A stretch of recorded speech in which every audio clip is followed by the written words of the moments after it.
Hello. Hi, everyone. So I'm Renato. I'm CTO at Lampoo, and today I'm going to talk about composable commerce and going composable. If you don't hear well, you can put on the headphones. Perfect. So just before I start, is there anyone that doesn't know what composable commerce is? Okay, so just very quickly, composable is an e-commerce architecture that basically entails using different kind of tools instead of buying a one-off, like a one-size-fits-all solution, as the name suggests. This is like a very quick explanation, and it will make more sense throughout the presentation. So to make it more interesting, I'm going to tell it as a story about how we did it, why we picked it, rather than a blueprint or just a theoretical lesson. And I hope that will resonate with some of your use cases and hopefully pique your interest. So to tell this story, I have to start with who Lampoo is. So Lampoo is a second-hand luxury fashion retailer. And just so you know, when you hear fashion second-hand, you might think, a bit cheaper, even though it's luxury. What I think is a lot more complexity. When you have a standard B2C e-commerce, you just need to receive your items, store them, and ship them. When you have a second-hand marketplace, you need to deal with the sellers as well as the buyers. They need to know where their items are, what price they're listed for, when they are sold, and they have to be able to ask them back. So there's a lot more complexity. You have to deal with the two sides of the face, not just one. So Lampoo is also a startup. It was founded in 2019 with a pre-seed investment. The first version of the website was an MVP, and it was based on Magento. You can imagine there's a lot of work there, so it's very complex, as I was saying, and the whole seller part was missing. It was just an MVP.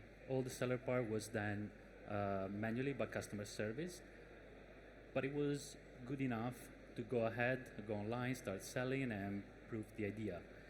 Fast forward 2 years, and in 2021, the story was a successful story. The company was growing massively and was able to raise a seed round. At this point, of course, there are big investments on branding, marketing to keep growing, but a cornerstone of this is to improve and complete the technology solution. In a way, make the company almost tech first, if not tech first, really. And the two key points to achieve this were to change platform, because Magento had its limitations, and also build an in-house tech team, because the first site that was based on Magento was being worked on by an agency that wasn't actually able to provide enough attention, enough resources to Lampoo itself. So it wasn't good enough for us to grow as much as we wanted.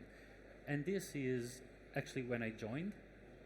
I sat down with the CEO, I heard the story, the needs, and I put together a plan and hired a team. Spoiler alert, we went online a couple of months ago, so what you see online right now is a composable commerce solution that we built in a year and a half, say. It sounds like a lot of time, but given the complexities, I think it's a great result. So back to 2021, this is kind of the idea I had on my mind of what tools you can use based on effort and flexibility. Obviously, this is not a Gartner chart. It's anecdotal, so we might disagree a bit, but this is more or less where all the kind of approaches lie. So we were on Magento 2 to be specific, which is an on-prem monolith in this case, and sits us in a situation where there's a lot of effort, but it's not very flexible.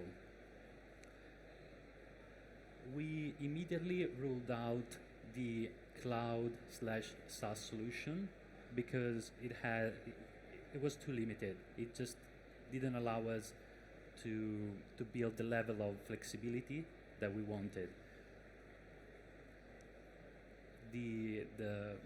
Let's say the target, or like the ambition of the CEO, was to build the best e-commerce in the second-hand market, and definitely you cannot do something like that with an off-the-shelf solution. You just don't have the tools. You're just copy and pasting what's already there and just changing the template. We also talked a bit about full custom. The CEO actually was tempted by that idea, but it's just too much work. Composable, on the other hand, allows you to pick the tools that are already do what most e-commerce do, and just focus on what's specific for your brand. So, why did we go composable? Versus a full custom solution, we didn't need to reinvent the wheel. We could focus on what made Lampoo, Lampoo.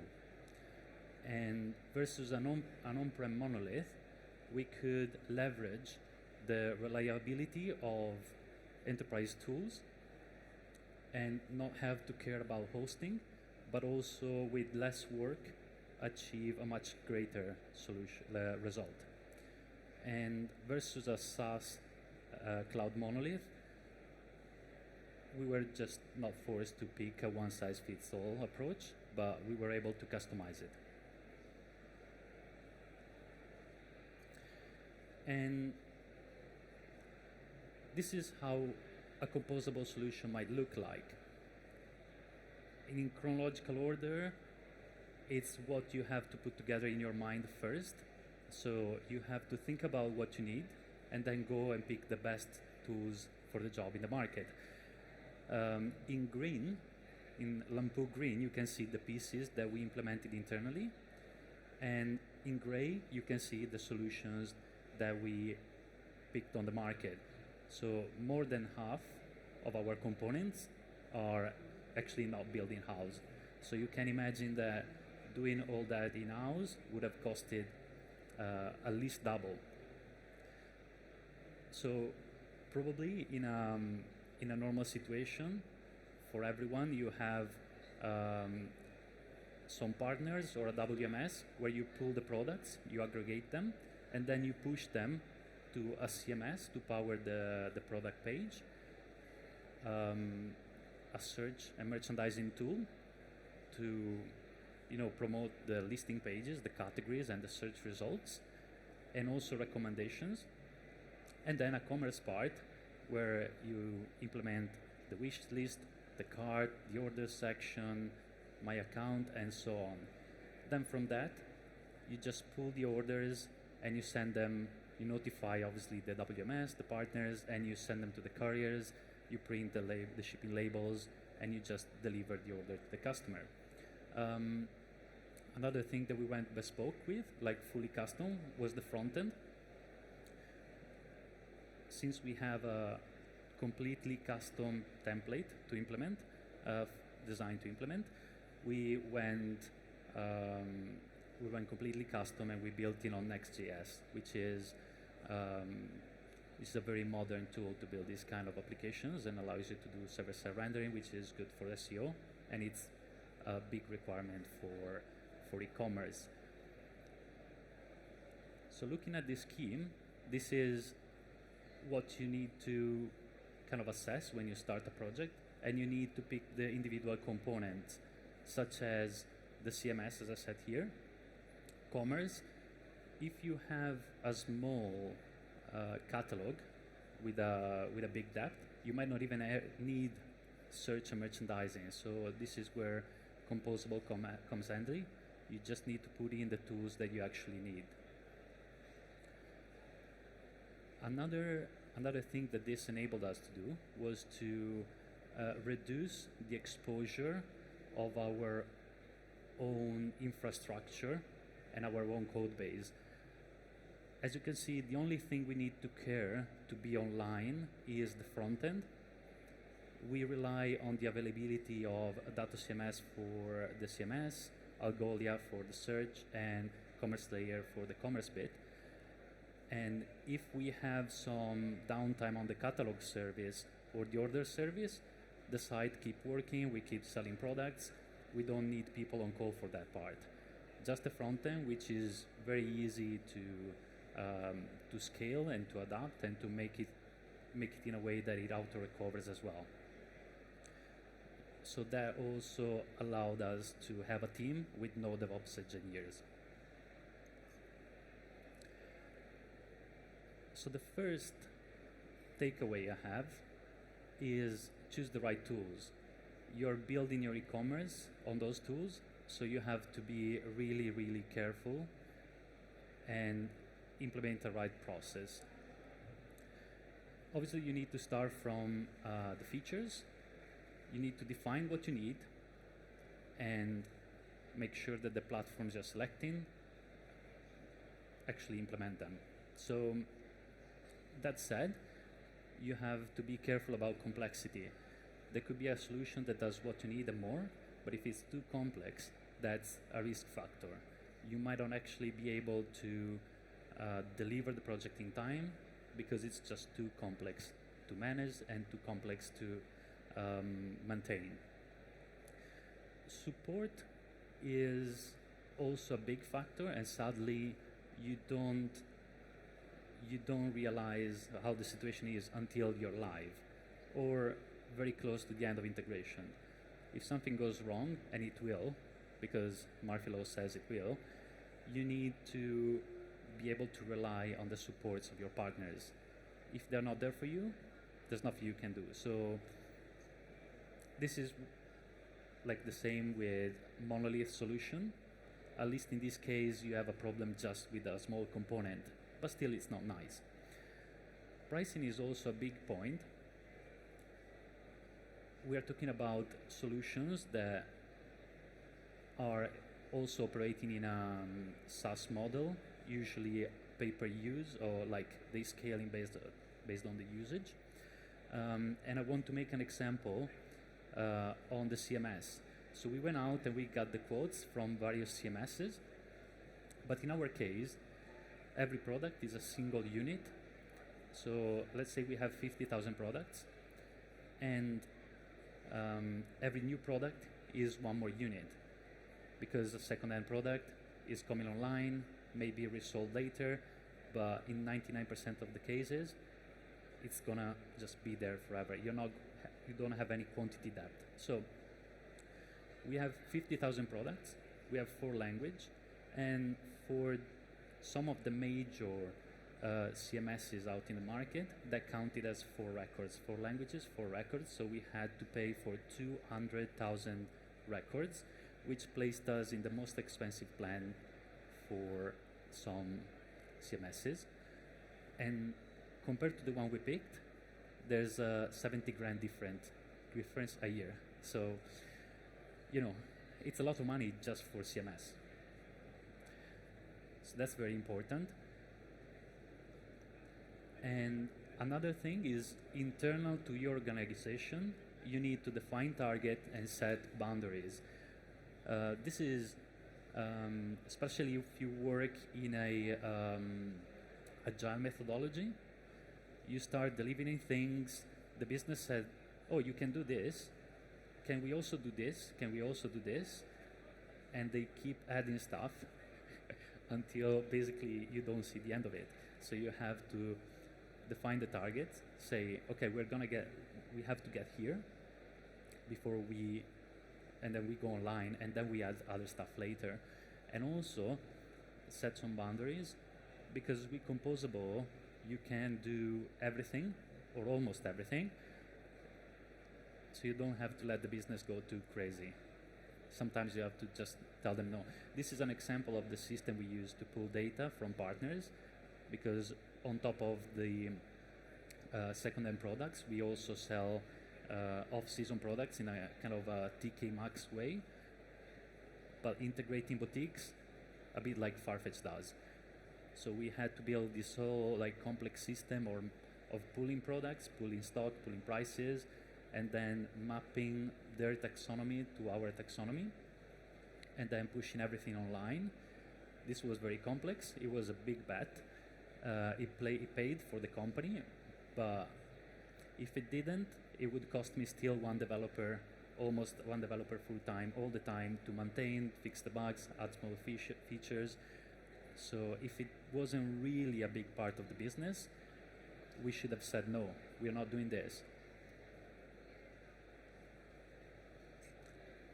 Another big takeaway is that you're really owning the structure. I mentioned we were on Magento before moving to composable, and myself, I worked on Magento for over 10 years. In a system like Magento, you have conventions on how to do things. There's a folder to do this, a folder to do that, and really you can go wrong because there's always a way to go wrong, but kind of like in most cases, you know where to find things, you know how to do them. With composable, you're stitching together tools and you're doing it in your own way. So you have to be careful to document how you do it and like set it out. Of course, you have to plan it well, otherwise then it all falls apart. But even if you plan it well, you have to document and also document the processes. So this is a lesson both for the developers side and the technical side, but also the operational side. Let's say who is using the platform need to know where to go to fix an order. For instance, in our case, and I'll go back a moment, from here, when there is a problem in the order, say wrong number, wrong address, a user, like an admin user, can fix it in this platform here. But the right way is to fix it here and let the order service push it through. Otherwise, you have an information here that is not reflected there. So people need to be aware of that kind of processes. And another thing that I would add as like a pro of using composable is that if you're not happy with a solution, you can swap it relatively easily. For instance, we are not happy at all with this one. I won't name names because they are around. And a lot of problems. The APIs, documentation were amazing, just doesn't work. Support, terrible. So what we're doing is slowly we implemented another integration. We're routing traffic to the other one, and we'll eventually shut it down. We've been very open with them. We said we're not happy. They tried to fix the problems. They just didn't do it. And we said, okay, we're going to route traffic to the other one. It's not a secret. We are super transparent, but if it doesn't work, it doesn't work. And really, having a composable solution allows you to move away just a bit and not be stuck with the whole infrastructure. Also, training is an important bit. We can, especially in an agile methodology, we keep releasing new stuff. You have this big task that goes online, and an important bit is keep the teams involved, because you might change something relatively big about their procedures without them knowing. So training and keeping them up to date is important. And that sums it up. Are there any questions?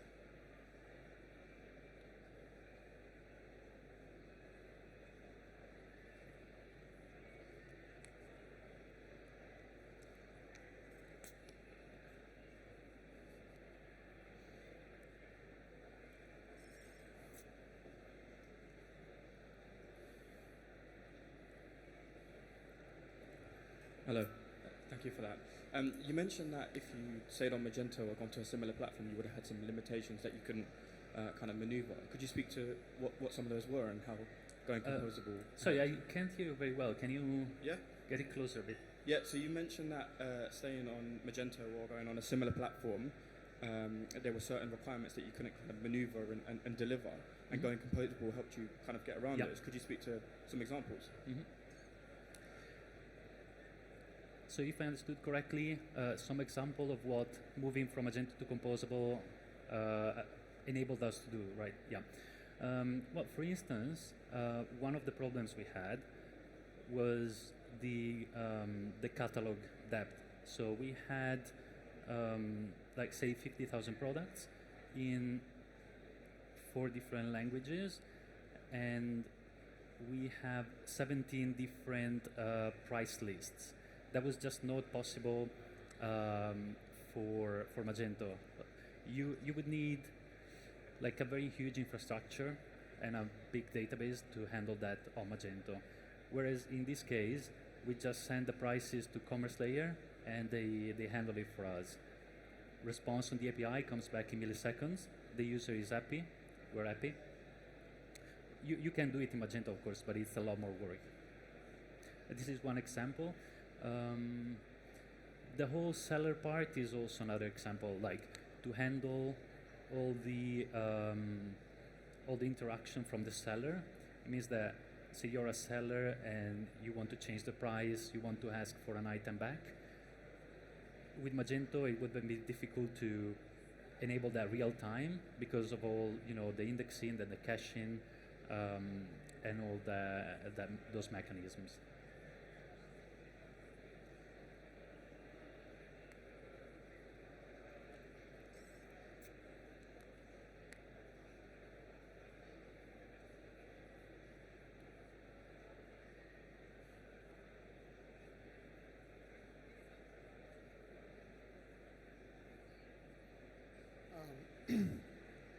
What kind of generative AI use cases you think can be used in your platform?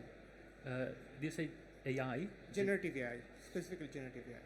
Well, in our case, it's a bit complex because we work in the second-hand environment, so training models could be a bit more difficult. But I think descriptions on the items. Of course, you need a person to look at the defect and say maybe this has been damaged here or there. So it's not like 100%, but it would help maybe to have a draft for the team then to review. Translation is probably another great use case. I know Google Translate has been around for a while, but the results that I've seen with ChatGPT, for instance, are a lot better. And obviously we translate, as I was saying, from English or Italian to 3 different languages. So that's a big part for us. Hey Renato, so can you talk a little bit about the business users or admin users? How did you, this is a big change up their workflows. How did you sort of manage this with them and get them on board? Because there's clearly some technical benefits, but you are changing their operations day to day. Yeah. Can you speak to that and also how you actually trained them on the new tools?